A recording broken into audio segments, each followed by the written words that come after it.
నమస్కారం. మే 29, 2026 నాటి Hindu current affairs నుండి ముఖ్యమైన బహుళైచ్ఛిక ప్రశ్నల విశ్లేషణకు స్వాగతం. ఈ వీడియో యూపీఎస్సీ, ఏపీపీఎస్సీ, టీఎస్పీఎస్సీ మరియు ఇతర పోటీ పరీక్షలకు సిద్ధమవుతున్న అభ్యర్థులకు ఉపయోగపడుతుంది.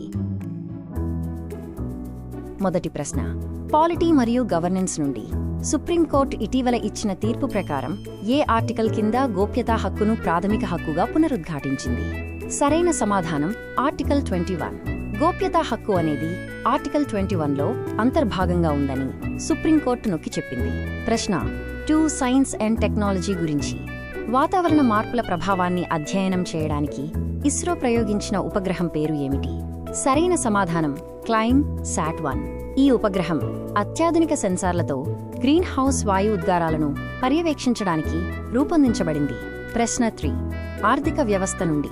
ఆర్థిక సంవత్సరం 2025-26 మొదటి త్రైమాసికంలో భారతదేశానికి వచ్చిన విదేశీ ప్రత్యక్ష పెట్టుబడులలో ఏ రంగం అత్యధికంగా ఆకర్షించబడింది?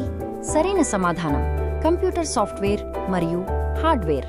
గ్లోబల్ టెక్ పెట్టుబడుల కారణంగా ఈ రంగం అధిక వాటాను ఆకర్షించింది. ప్రశ్న 4, పర్యావరణం గురించి. రాబోయే ఐక్యరాజ్యసమితి వాతావరణ మార్పుల సదస్సు COP31 ఏ దేశంలో జరగనుంది? సరైన సమాధానం ఆస్ట్రేలియా. ఆస్ట్రేలియా పసిఫిక్ దేశాలతో కలిసి 2026లో జరిగే COP31కి ఆతిథ్యం ఇవ్వనుంది. ప్రశ్న 5, జాతీయ భద్రతా అంశాల నుండి. సైబర్ దాడుల నుండి కీలక డేటాను రక్షించడానికి కేంద్ర హోం మంత్రిత్వ శాఖ ప్రారంభించిన ఆపరేషన్ పేరు ఏమిటి? సరైన సమాధానం ఆపరేషన్ సైబర్ షీల్డ్. ఈ ఆపరేషన్ పెరుగుతున్న సైబర్ బెదిరింపుల నేపథ్యంలో ప్రారంభించబడింది. చివరి ప్రశ్న, క్రీడల గురించి. ఇటీవల ముగిసిన ఆసియా అథ్లెటిక్స్ ఛాంపియన్షిప్లో భారతదేశం ఎన్ని బంగారు పతకాలు గెలుచుకుంది? సరైన సమాధానం 9. భారత్ 9 బంగారు పతకాలతో సహా మొత్తం పతకాల పట్టికలో 3వ స్థానంలో నిలిచింది. ఇప్పుడు మే 29 ముఖ్యాంశాల క్విక్ రివిజన్. పాలిటీలో గోప్యతా హక్కును ఆర్టికల్ 21 కింద సుప్రీంకోర్టు ధృవీకరించింది.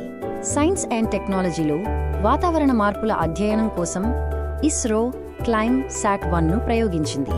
ఆర్థిక వ్యవస్థలో FDI ప్రవాహాలలో కంప్యూటర్ సాఫ్ట్వేర్ అండ్ హార్డ్వేర్ రంగం అగ్రస్థానంలో ఉంది. పర్యావరణంలో 2026లో COP31కి ఆస్ట్రేలియా ఆతిథ్యం ఇవ్వనుంది. భద్రత కోసం సైబర్ దాడుల నుండి డేటాను రక్షించడానికి ఆపరేషన్ సైబర్ షీల్డ్ ప్రారంభించబడింది. క్రీడలలో ఆసియా అథ్లెటిక్స్ ఛాంపియన్షిప్లో భారత్ 9 బంగారు పతకాలు సాధించింది. ఈ రోజు కరెంట్ అఫైర్స్ MCQs వీడియో ముగిసింది. రెగ్యులర్ ప్రాక్టీస్ మిమ్మల్ని విజయానికి చేరుస్తుంది. మరింత అప్డేట్ కరెంట్ అఫైర్స్ MCQs కోసం చూస్తూ ఉండండి. ఈ స్లైడ్ ఉపయోగించిన చిత్రాల మూలాలను అందిస్తుంది. మరిన్ని చిత్రాల మూలాలు ఇక్కడ అందుబాటులో ఉన్నాయి. ఈ వీడియోలో ఉపయోగించిన చిత్రాలన్నింటికీ ఈ స్లైడ్ చివరి మూలాన్ని అందిస్తుంది.